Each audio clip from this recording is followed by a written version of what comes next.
Introducing Wondersuite from Bluehost.com.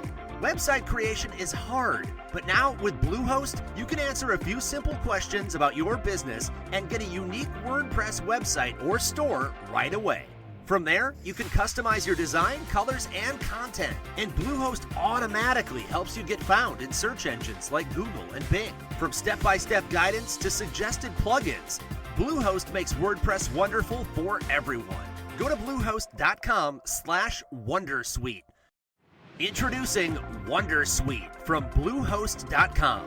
Website creation is hard, but now with Bluehost, you can answer a few simple questions about your business and get a unique WordPress website or store right away. From there, you can customize your design, colors, and content, and Bluehost automatically helps you get found in search engines like Google and Bing. From step-by-step guidance to suggested plugins, Bluehost makes WordPress wonderful for everyone. Go to bluehost.com/wondersuite. Introducing Wondersuite from Bluehost.com. Website creation is hard, but now with Bluehost, you can answer a few simple questions about your business and get a unique WordPress website or store right away. From there, you can customize your design, colors, and content, and Bluehost automatically helps you get found in search engines like Google and Bing. From step-by-step guidance to suggested plugins, Bluehost makes WordPress wonderful for everyone. Go to bluehost.com/wondersuite. The Two-Footed Podcast is brought to you by EPLindex.com and our presenting sponsor, Liberty Shield. Liberty Shield is a VPN provider. A virtual privacy network allows you to go online, change your location, access things you're geo-blocked from while keeping your data safe. So, as an example, if you are a UK expat and want access to BBC iPlayer to watch Match of the Day or ITV Hub or all four, but you get that message that says this content is not available in your location, a Liberty Shield VPN gets you around that block, allows you to watch whatever you want on those services while also keeping your data safe. And it goes further than that. It allows you to open up Netflix's entire library by just changing your IP address. Liberty Shield is the #1 rated VPN provider on Trustpilot with 5-star ratings across the board. So go to libertyshield.com right now, use the code EPL25 and get either the hardware package or the software package. The hardware package is a router that you plug into your existing router, and any item you want to change the IP address on, be it your phone or your television, you connect that to the new Liberty Shield router.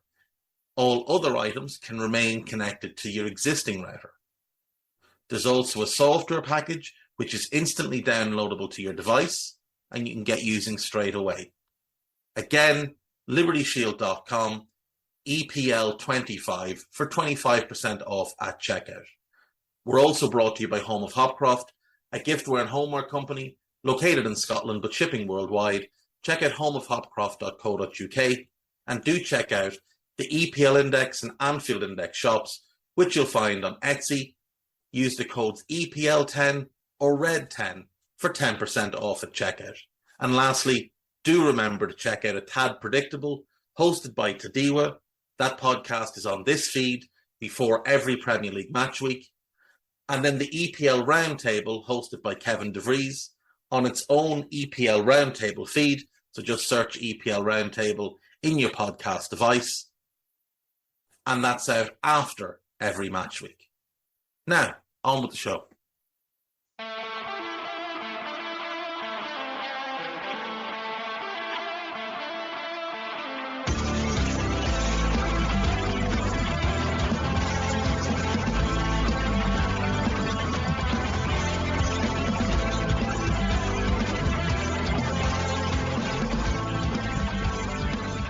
What's good, boys and girls? Two-Footed Podcast. Today is Thursday. It is the 14th of March. Hope you're all well. Apologies for the late hour of this podcast, but I got caught up recording Buzz Podcast today and was having far too much fun to think of anything else. So here I am, a couple of hours late, but, you know, it's going to be a podcast.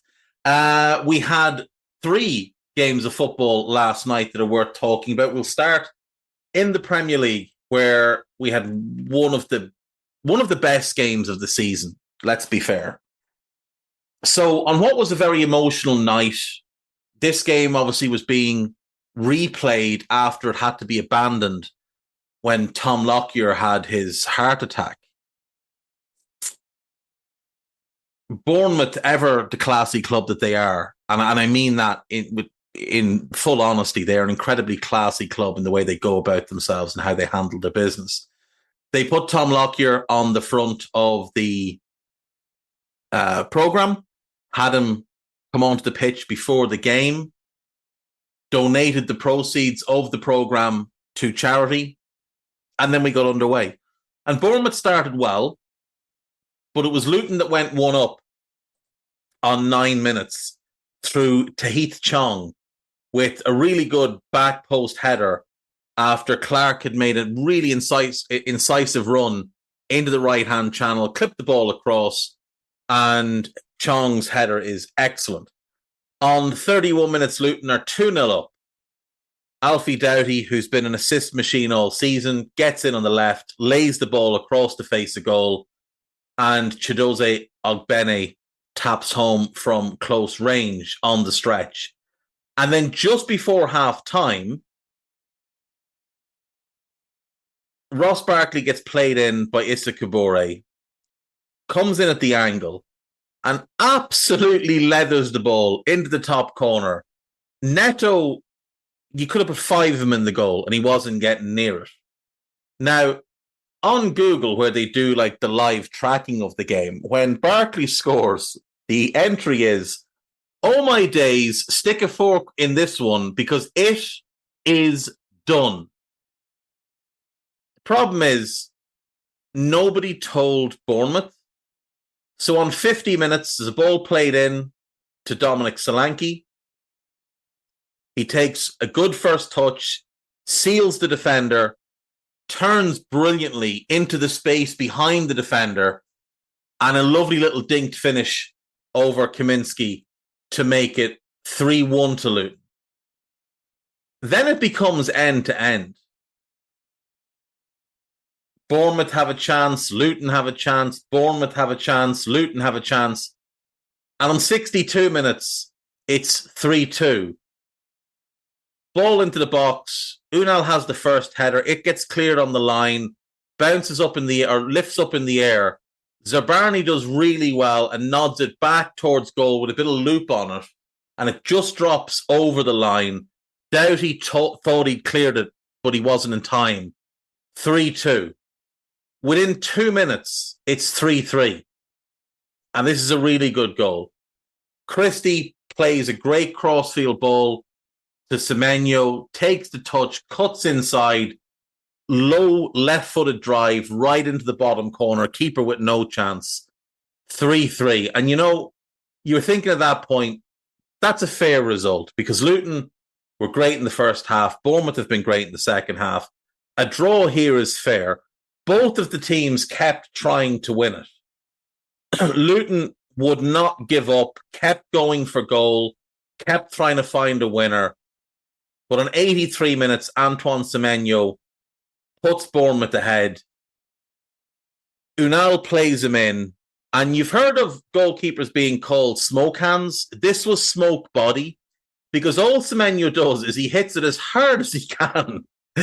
And it seems to go through the goalkeeper, who almost morphs his body to avoid being hit by it. And it rifles into the net and it ends 4-3.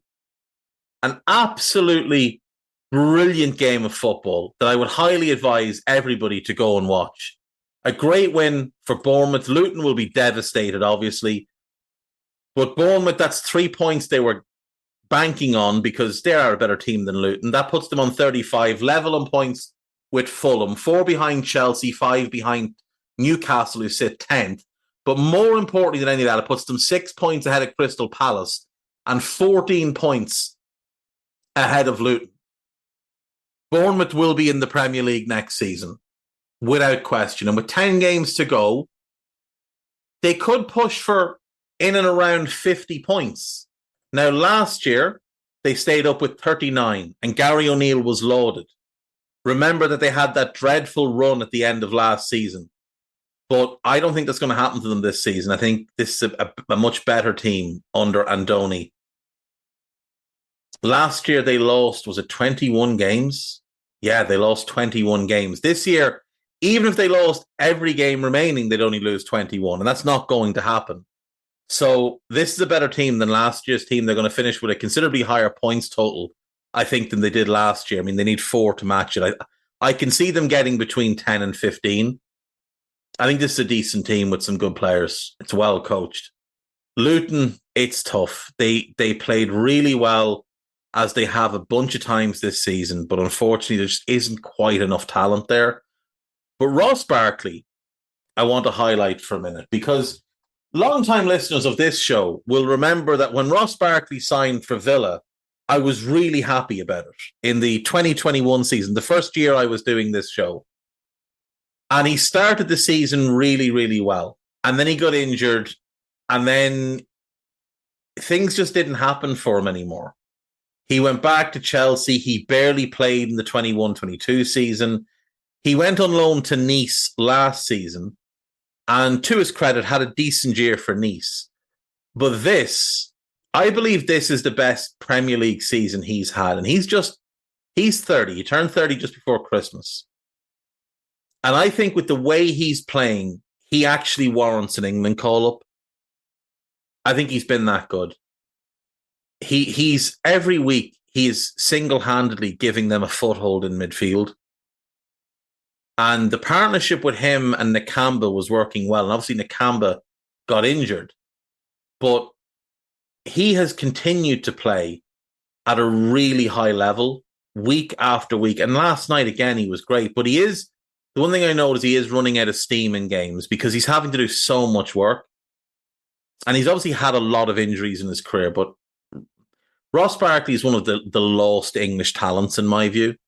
If he had come through at a different club that wasn't Everton, or he'd left Everton earlier and gone on to a club that was, let's just say, operating at a higher level, I think Ross Barkley would be, I think he'd have been a foundational piece for England for a decade. And he'd be the one that would be looked at as the best English midfielder of his era, of his generation, I should say, not era, but generation. He's playing tremendous football. In the Champions League, we had 2 games. Both of them were really, really good. Borussia Dortmund 2, PSV Eindhoven 0. Dortmund go through 3-1 on aggregate. Jadon Sancho on 3 minutes. Marco Reus in stoppage time, 95th minute goal. This was back and forth, end to end. Great attacking play. Some poor finishing. Some very, very questionable defending from both sides. Not hugely surprising from Dortmund, who played Niklas Süle at right back. The guy is about 6'9" and can't run. He's about 6'3" and can't run. But the point is, he can't run.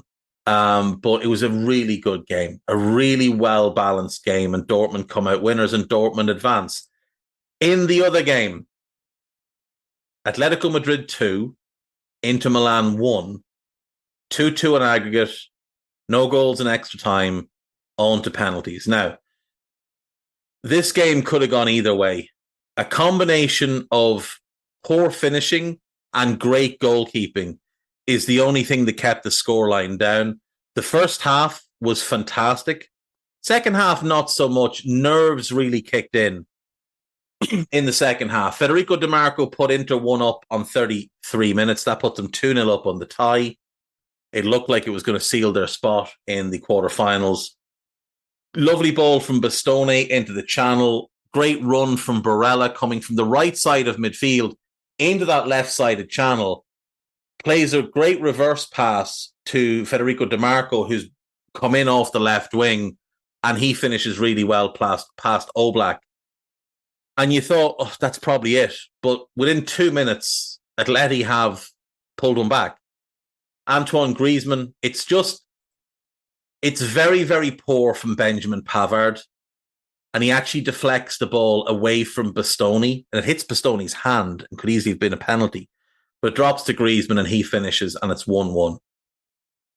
First half, like I said, end to end, great chances for both teams. Lovely football being played. Atleti being quite expansive. Inter being expansive. Neither side willing to take a step backwards. Second half, not so much. Still some good football, still some good chances, but not nearly the level of excitement. Inter were clinging to that lead. Now, not clinging in terms of Dortmund or Atleti had them, pinned in and were battering them. But Inter had clearly decided we're just going to hold out for the win. We have the win here. We're going to hold out for it. We'll take this and we'll go home.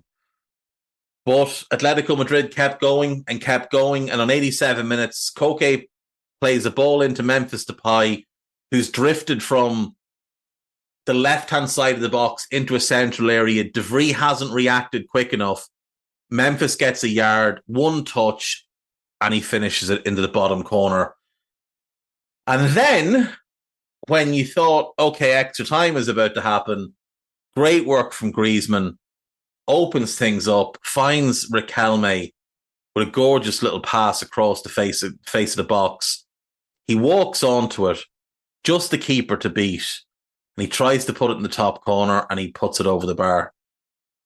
And you wondered if Inter would regret that, because in extra time, there wasn't much chances, but Inter did have a couple or if you wondered if Atleti would regret it.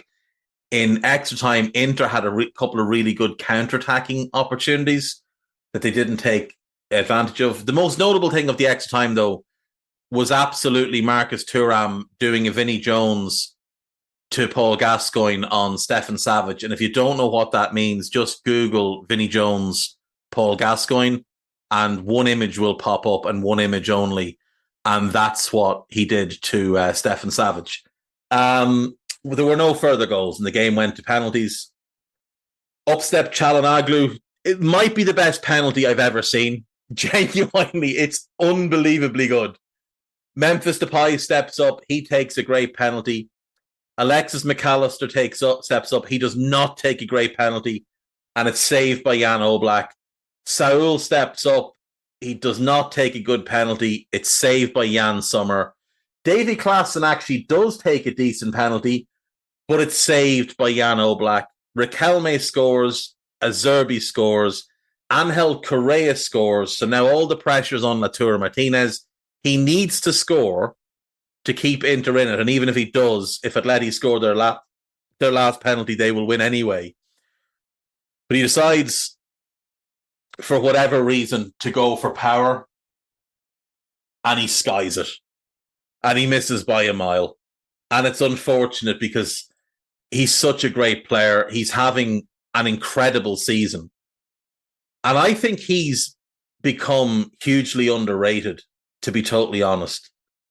Like, look at the 5-season run he's on. So he comes through at Racing in Argentina, makes one appearance in 2015, 4 appearances in 2016. In 16-17, in his first full season, he plays 28 games, scores 9 goals. Then in his next season, 17-18, he plays 27 games, scores 18 goals. In the league, he got 13 and 21. In continental play, I think it was the South America they were in that year, their version of the Europa League. He gets 5 goals in 6 games. Moves to Inter. And bear in mind, he joins Inter at 21 years of age. I don't even think he turned 21. Yeah, he was 20 turning 21. First season, 9 in 35. It's not bad. Second season, 21 in 49. Absolutely outstanding that year. Inter finish second. They get to the final of the Europa League. They miss out on the big trophies. They're devastated. He comes back the next year, 19 goals in 48 games. That's the year Inter win Serie A under Antonio Conte. Now, that summer, Conte leaves, Lukaku leaves, and Inter are facing an uncertain future. He signs up to stay. He commits himself to Inter. Since then, 25 and 49, 28 and 57, scoring 21 league goals in both seasons. This year, 26 goals in 36 games, 23 in 25 in Serie A. It's a career best year. Now, he hasn't been as good in the Champions League, admittedly, only 2 and 8, but his performance level has been pretty good. Now, Inter themselves haven't performed close to the same level in Europe as they have domestically. And part of it is that he hasn't the same kind of goal scoring form, but he has been incredible for them. I'm so enamored with him as a player. I just think he's tremendous. I don't think he's an out-and-out 9, and I love how they use him. The way they use him with Thuram in particular actually reminds me of the way Atletico used to use Griezmann with Diego Costa, where the bigger, taller guy actually plays the more withdrawn role, but does a lot of the hold-up play and the battering ram stuff. And the smaller guy, who'd normally be that second striker, lives on the shoulder of the last defender. And Griezmann was exceptional at that role. And obviously he could drop deep and he could add his playmaking. And Lautaro does exactly the same. But off the shoulder, running on to flick-ons, running on to balls into the channel, to balls slip between centre-back and full-back, or the two centre-backs, he's just lethal. And he scores such a wide variety of goals. I think he's one of the best players in the world. I genuinely do. I know he didn't have a great World Cup. I understand that. But I still think he had some decent performances in that competition. And he was important to them winning that competition. I don't know how long he stays with Inter. He seems very committed to being there. I think there'll probably be clubs this summer that will offer considerable money for him.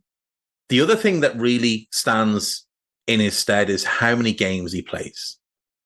Like a 4-year run of 49, 48, 49, and 57. And this year, he will probably hit 46. He plays all the rest of their league games. Let's see. They have 10 league games left. Yeah, that's it. That's it. Now, this is different. Yeah, he'll get to 46 if he plays all remaining league games. So again, like, he's just always available. I think that's so important as well. It's one of the reasons when I look at Mo Salah that I'm in awe, is how many games he plays every year. And Lautaro Martinez is the same. He just plays all the time and performs and excels all the time. So I think it's time he got his flowers, even though last night did not go well for him. So Atleti join Dortmund, Arsenal, City, Barcelona, Bayern Munich, Real Madrid, and PSG in the last 8 of this competition. Should be fun. We have Europa League action tonight. We have games actually going on right now. So as we speak, Slavia Prague are 2-0 down at home to AC Milan and have once again had a man sent off really early in the game. Christian Pulisic and Ruben Loftus-Cheek with the goals there. Benfica Rangers looks like a very tight 0-0 draw. Villarreal are 1-0 up against Marseille, Etienne Capoue, but still 4-1 down on aggregate. And West Ham are 2-0 up on Freiburg, Lucas Paqueta and Jared Bowen. So that puts them ahead now in the tie, 2-1 on aggregate. In the 8 p.m. kickoffs, Atalanta against Sporting, Brighton against Roma, Leverkusen against Qarabag, and Liverpool against Sparta Prague. We'll check in, see how the Conference League games are going. Europa Conference League. Right.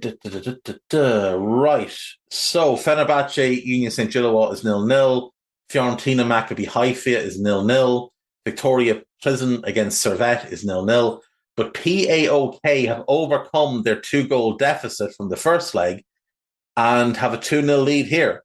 Baba Rahman, formerly of Chelsea and 47 clubs on loan, and a Greek chap whose name I will not denigrate by destroying. I'll just call him Konstantinos. He has scored the second, so it's 2-2 on aggregate there and all to play for. Club Brugge and Molde, Aston Villa and Ajax, Lille and Sturm Graz, and Maccabi Tel Aviv Olympiacos. They're the games at 8 p.m. So I'll go to break. I'll be back after this. Introducing Wondersuite from Bluehost.com. Website creation is hard, but now with Bluehost, you can answer a few simple questions about your business and get a unique WordPress website or store right away. From there, you can customize your design, colors, and content. And Bluehost automatically helps you get found in search engines like Google and Bing. From step-by-step guidance to suggested plugins, Bluehost makes WordPress wonderful for everyone. Go to bluehost.com/wondersuite. Introducing Wondersuite from Bluehost.com. Website creation is hard, but now with Bluehost, you can answer a few simple questions about your business and get a unique WordPress website or store right away. From there, you can customize your design, colors, and content. And Bluehost automatically helps you get found in search engines like Google and Bing. From step-by-step guidance to suggested plugins, Bluehost makes WordPress wonderful for everyone. Go to bluehost.com/wondersuite. Introducing Wondersuite from Bluehost.com. Website creation is hard, but now with Bluehost, you can answer a few simple questions about your business and get a unique WordPress website or store right away. From there, you can customize your design, colors, and content. And Bluehost automatically helps you get found in search engines like Google and Bing. From step-by-step guidance to suggested plugins, Bluehost makes WordPress wonderful for everyone. Go to bluehost.com/wondersuite. Right, welcome back. So I'm still not feeling the best. So I'm going to do a couple of quick questions. I have a few there that they'll take too long to do. So one bloke went to Mo. Hi, Dave. Do you think Salah should follow Messi's example as he ages and just walk around the centre of attack directing play? Also, do you know if Liverpool employ a meditation coach for players like Gakpo and Diaz who seem to be trying too hard? I know they used to employ a sports psychologist. Don't think they have one now, but might definitely be something worth looking into again. As for Salah, yes, I actually do. And I think in the 3-4-2-1 shape that both Alonso and Amorim play, I think he could do that in one of those withdrawn roles behind the 9. Because if your front 3 is including Dominic and Darwin, who are absolute physical monsters, Mo can probably just pick and choose his moments there. I think that could be really beneficial to him as he goes through the next 4 to 5 years of his career. Rick M., which squad do you think suits Alonso the most? Leverkusen, Liverpool, Bayern, or Real Madrid? So the Liverpool squad needs 3 players: left side centre-back, left wing-back, and a defensive midfielder. Real, Militao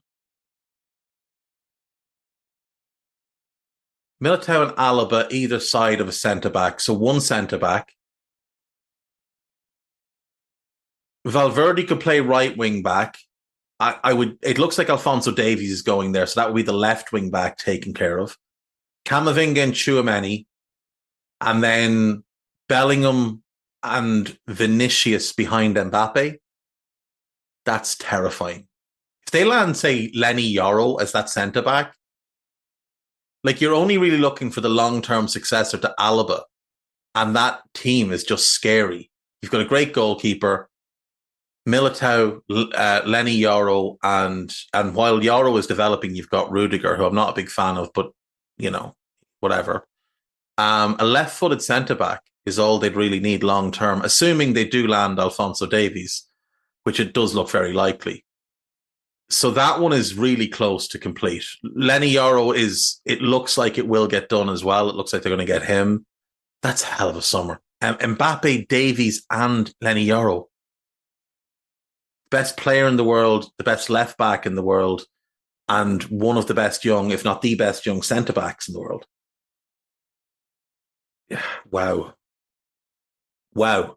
And Rudiger could play that left-sided role, even though he's not left-footed. He has played that role before, but Alaba's better suited for Alonso, and I think he probably then next summer looks to bring in Hincapié or Inacio or somebody. Leverkusen's obviously a very good fit for him, and we've seen what he's doing there. Bayern, they need two new wing backs. I would play Mazraoui as one of the three centre backs. So you go Mazraoui, Kim, and you need a left footer. They need a new goalkeeper as well because Neuer is well past his best. You could play Kimmich as the right wing back, actually. So you'd need two central midfielders plus the left wing back plus a goalkeeper. You've got Musiala, Sane behind Kane. The front three will be fine. The Real one is the best job. Look, it just is. The Real one is the best job. It's the best job in football. Simple as that. And with the squad they're building, he'd be a fool if they call him to say no. I've said I think the best thing he can do is stay at Leverkusen another year and then join Real next summer. Let them work out the kinks a little bit with Mbappe, with Davies. Let Yoro have a year of development, assuming it's him, assuming that's what happens. And then he just walks in next summer, can bring in one player, and he's got basically the perfect 11. And he could stay there 4 or 5 years, win 3 or 4 Champions Leagues, a bunch of La Liga titles, because they'll have no real competition in the Liga for the next few years. And they'll be so ridiculously strong for the Champions League. Then after that, I think that's when Liverpool should be looking at him. Or he goes to Bayern after Real and then comes to Liverpool as his kind of fourth stop. Leverkusen, Real, Bayern, Liverpool. That's what I think he should do. And I think in the interim, Liverpool should appoint Amorim. Matt JT, if you could remove the time at Arsenal from his resume and your friendship with Karl Matchett, would you put Unai Emery on the shortlist to be the next Liverpool manager? Do you think he could fit for Barcelona or Bayern? Definitely not for Barcelona. The style of football would not go down well with the Kules. Maybe at Bayern. Maybe. But at the same time, he always prefers to be the underdog, so I don't think so. Would I want him at Liverpool? No. No, to be honest, I think he's a really good manager. A really, really good manager. But he's the type of guy that I think when you're 5th, 6th, 7th, 8th and looking to step up to 4th, or when you're 4th or 5th looking to step up to 2nd or 3rd, he's the guy. I don't think he's the guy when you're 1st, 2nd or 3rd looking to be 1st. I just don't think that's him. He's a much better cup manager than he is a league manager as well. But he's a really good manager. But no is the answer on that one. Finally, then, this is from Alex. Question for the pod. Let's say the ramification of the 115 charges lead to Manchester City being liquidated as a club. We can all but hope. And all of the players had their contracts cancelled and were available for frees. Where do you think the following players would end up? Okay. Ederson. He's a good goalkeeper, not a great goalkeeper, but he's really good with his feet. I think he'd be a really good fit at Inter Milan. Stefan Ortega. Someone like Stuttgart, maybe. Like a Champions League contending Bundesliga team. Yeah, someone like Stuttgart. Kyle Walker, Saudi Arabia. Rico Lewis. Right back who can play in midfield, can do a bit of everything. This might sound mad, but maybe not necessarily as a starter, but Real Madrid in that scenario I was laying out as a backup to Valverde, I think he'd be perfect. Or a rotation when Valverde plays in midfield. I think he'd be great. I think he's a very, very talented player. Nathan Aki, Newcastle, left back at Newcastle. I think he'd be brilliant. Gomez, the left back. He's very attack-minded, so ideally you want him in a team that plays with wing-backs. He'd be great under Amorim at Sporting. Ruben Diaz, you want a team that plays more of a deeper defensive line to mitigate his lack of pace. So, and you want someone that has a pacey defender to play with him. So you're ruling out Bayern because they've got Kim, and there's a lot of crossover between the two of them. I'd rule out Barcelona. I don't think he'd fit there. Although him and Araujo would be really good. Yeah, him and Araujo would be really good. I'll go Barcelona, actually. Him, go Koundé, Araujo, Diaz, Balde. You put Pacey the side of him. Yeah, we'll go Barcelona. John Stones, frequently injured, hugely overrated. Manchester United. Manuel Akanji. Not a huge fan. I would say could be good fit at Villa, though. Konza, Akanji, Torres, and a left back. That's not bad. We'll go Villa. Josko Gvardiol, Liverpool. Left side of a back three. Yeah, absolutely. Rodri, Liverpool. The best defensive midfielder in the world. I'm taking Rodri. I'm taking Gvardiol and Rodri. Kovacic. Do love Kovacic. I'm going to say Bayern Munich, actually. I think they need someone like him in midfield that can transition through the line. So I'll go there. Matthias Nunes, another very good player, hasn't had the best season. Really good ball carrier. Decent ball winner high up the field. Good presser. Endless amounts of energy. I think he'd fit really well at Newcastle as well as an 8. Bernardo Silva, I mean, he's one of the most gifted footballers in the world, despite the fact he's a little crank.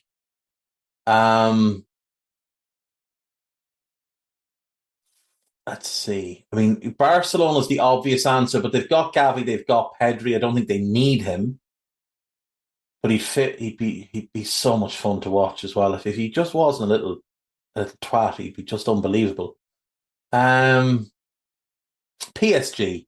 Do you know what? PSG, they could use a playmaker like him in midfield. KDB. I mean, at his age, it's tough with the injuries that he's had, but he's still such a special footballer. You'd want to put him in a team where others will do the running for him and he can just be that playmaking type. Maybe he's the one you put at P. Although they're losing Mbappe. They will have Bradley Barcola. They will have some other decent players. Maybe we'll put KDB at PSG and we'll put Bernardo at Juventus. We'll go Bernardo, Juventus, KDB at PSG. Phil Foden would have his choice of clubs. Very, very good player. In what we expect the Liverpool team to be, there isn't a need for him. If they were playing 4-3-3, I'd take him on the left wing, but they won't be. All going well. I couldn't put him at United. I couldn't do that to him. He doesn't really make sense for Arsenal because they've got Saka and they've got Martinelli and they kind of like that more raw pace on the other side to Saka. And then you can't really play him in midfield because you've got Odegaard. It doesn't really make sense for them. He doesn't make sense at Chelsea because they've got Cole Palmer in off the right. And then in Nkunku, you'd imagine will be the long-term 10. And I don't like him as a left winger in that kind of setup. Do you know what I'd do actually? At Bayern, I'd move on from Sané and bring him in and have him and Musiala behind Kane. You'd never stop them. I'll say Bayern then. Jeremy Doku, I think he's out of his depth at City right now. I think he needs a lower level. I'll say Borussia Dortmund, assuming they don't keep Sancho. Grealish, I mean, has to be Aston Villa. You just have to send him back to Villa. Oscar Bob, I really like him. Not sure what his ceiling is, but he's a very talented wing player. If Matoma leaves Brighton, they have a Dingra. Otherwise, I would have said Brighton. Um, West Ham. West Ham needs someone off the left. I think Kudus is better on the right. So Kudus right, him left, Bowen with Paqueta behind. Julian Alvarez, I'm a big fan of. He's very understated. He's not spectacular. He's not a great player, but he's a very good player. He's a very clever player. Atletico Madrid. Atletico Madrid, I think under Simeone, he'd thrive. And Erling Haaland. I mean, it could be anywhere, really, couldn't it? Put him anywhere. He's just going to score goals. I mean, could he go to Real? Possibly. I think PSG is the obvious one. You just link him back up with KDB. Yeah, we'll say PSG. So there we go. That is questions for today. I'll be back after a short lie down. See you in a few minutes. For you, it'll be a second. For me, it'll be a few minutes. And we're back. Right. The England squad was announced today, and Anthony Gordon and Jared Branthwaite have both been selected for the first time. Ezri Konsa, who's been in squads before, but is uncapped, he's also in the squad.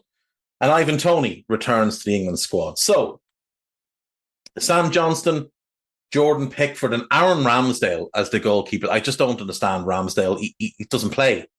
And when he has played this year, he's been dreadful. Now, Sam Johnson hasn't been first choice at Palace all year either. Dean Henderson was in for quite a while. But, yeah, that's the situation. Defenders, Jared Branthwaite, absolutely. Ben Chilwell, he's not having a good season. Lewis Dunk has had a dreadful season. Joe Gomez has been excellent. Ezri Konsa has been very good. Harry Maguire. Stones has been okay, just hasn't played a whole ton. And Walker, you expected that, especially with Trent and Reece James both injured. No Trippier. Is he injured? I'm not sure. Midfielders, Jude Bellingham, absolutely. James Maddison, absolutely. Declan Rice, absolutely. Conor Gallagher, absolutely. Jordan Henderson's in the squad. He's been garbage for 3.5 years now. He's been utter crap this season. Ajax fans have had enough. The Ajax media have had enough. And yet he's still in the England squad. And then the forwards, Jared Bowen, Phil Foden, Anthony Gordon, Harry Kane, Cole Palmer, Marcus Rashford. I'd question that one, very much so. Bukayo Saka, Ivan Toney, and Ollie Watkins. Rashford's the only one I'd question, but it does highlight the lack of real quality left wingers for England. Like, I know Foden can play there, but Rashford and Gordon are the only two left-sided options, really. I'd be playing Foden personally. The problem is you can't play Saka, Bellingham, and Foden behind Kane because it doesn't have enough explosiveness. You could play them behind Watkins because he's got that explosiveness, but you're obviously going to be starting Harry Kane. It's a pretty strong squad, but with some utterly bizarre choices. Ramsdale, Dunk, Maguire, Henderson, all absolutely bizarre choices. Ben White not in the England squad, and Gareth Southgate has said he has made himself unavailable for selection. I'm not really sure who Ben White thinks he is, but you're the 5th best English right back. You're not really in a position to be turning down international caps. Now, apparently he fell out with Steve Holland at the World Cup, which is why he went home, which to me is just very strange. But look, he doesn't want to be in the squad. He doesn't want to be in the squad, but ego's out of control. He's also signed a new deal at Arsenal. I think he signed one like a year and a half ago, but he signed another extended deal. So, you know, clearly when Jurriën Timber was signed, it wasn't to replace him. So not sure where Timber would be starting for the Arsenal fans that keep telling me Jurriën Timber would be starting for them. Maybe at left back, but it's a position he hasn't played before and a position he's not really suited to. The Irish squad has also been named, and Sammy Smodics has finally been called up. Gavin Basunu, Queven Kelleher, and Mark Travers, that's expected. Good old Seamus Coleman, Matt Doherty, Nathan Collins, Andrew Omobamidele, Dara O'Shea, Liam Scales, Andy O'Brien. Is it Andy O'Brien? It's the O'Brien kid at Lyon. Brady of Preston and Festi Obazelli are the defenders. Cullen, Knight, Smallbone, McGrath of Aberdeen, who I don't think I know. Callum O'Dowda, Sykes at Bristol's a decent player. Finn Azaz, I'm delighted to see him in the squad. And Johnston from West Brom. Do I know him? I probably do, but my mind is not itself today. Nathan Ferguson, Adam Aday, Michael Obafemi, Sammy Smoddox, Chidozie Egbone, and Troy Parrott all in the squad. Yeah. Best of luck to John O'Shea. Friendlies against Belgium and Switzerland. Jake O'Brien. Jake O'Brien is the fella's name, not Andy O'Brien. He played for Bolton and Vancouver Whitecaps about 12 years ago. It's Robbie Brady. Oh, I'm an idiot. It's Robbie Brady. Robbie, he's playing left back now. Yeah. Okay, I always think of Robbie Brady as a midfielder. Decent squad. Belgium without KDB and Thibaut Courtois. Maybe we can scrape something there, but we'll have to wait and see. Gossip. Paris Saint-Germain are preparing an £80 million bid for Marcus Rashford and will be willing to pay him $500,000 a week. PSG are also interested in Luis Diaz of Liverpool. If you want to pay $80 million, we will take it without question. Todd Bowley is willing to let Romelu Lukaku and Kepa Arrizabalaga. He's willing to sell them to Saudi Arabia in an attempt to raise $100 million. He thinks he's going to get $100 million for Lukaku and Kepa. If he gets $50 million for the pair, I'd be stunned, genuinely. Manchester United's recruitment team are touring Europe's biggest clubs before the transfer window. That's such nonsense. United have made signing Gleison Bremer a priority. Bremer and Lisandro Martinez will be hilarious together. There's not a chance they get less than 5 red cards combined next season. They'd probably get into competition over who could get the most yellow cards. Brighton are fearful of losing Roberto De Zerbi. He's been linked to a lot of top clubs. Liverpool are among the Premier League clubs interested in Hoffenheim's 21-year-old German forward Max Bayer. He's a very good player, very, very talented.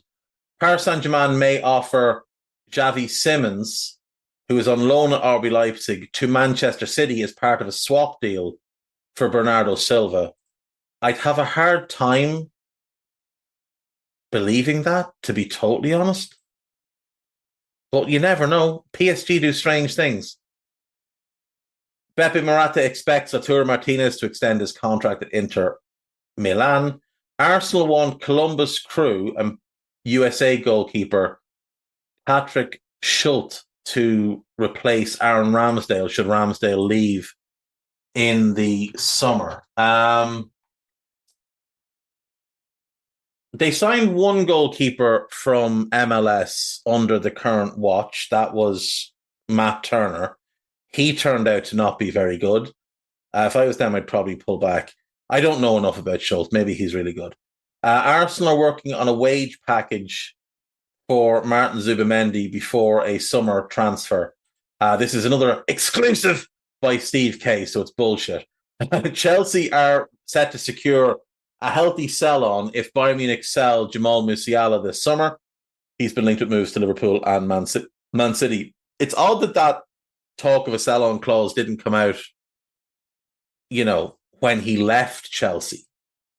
Musiala has been at Bayern now for 4 years, maybe? 4 years. Sorry, 5 years. 5 years. It seems odd to me that there wouldn't have been some mention of a sell-on clause at some point in those 5 years. And I'm not really sure why there would be a sell-on clause, given he was 16 when he left Chelsea. He wouldn't have had a professional contract or anything like that, and he didn't move within England. So I'm not sure that that's true. I wonder if that's something that a journalist has made up. Chelsea have reached an agreement with Brentford to make Bernardo Cueva their new set-piece coach from the end of the season. Okay. Southampton will try and sign Argentine forward Matthias Sula from Juventus if they are promoted to the Premier League, with Crystal Palace, Newcastle and Aston Villa all interested in the 20-year-old. He is supremely talented. Like, genuinely supremely talented. He's on loan at Frosinone this season. He's so much fun to watch. If you get a chance, do watch a Frosinone game. He's been lots and lots of fun to watch. They're not good. He is, though. The only reason they're not already gone, relegated, is him. He's single-handedly dragging them to try and keep them up. He has 10 goals and 2 assists in 26 appearances in what is his first real season in Serie A. And that's it. That's me for today, folks. Thank you as always. I will see you tomorrow. Bye-bye.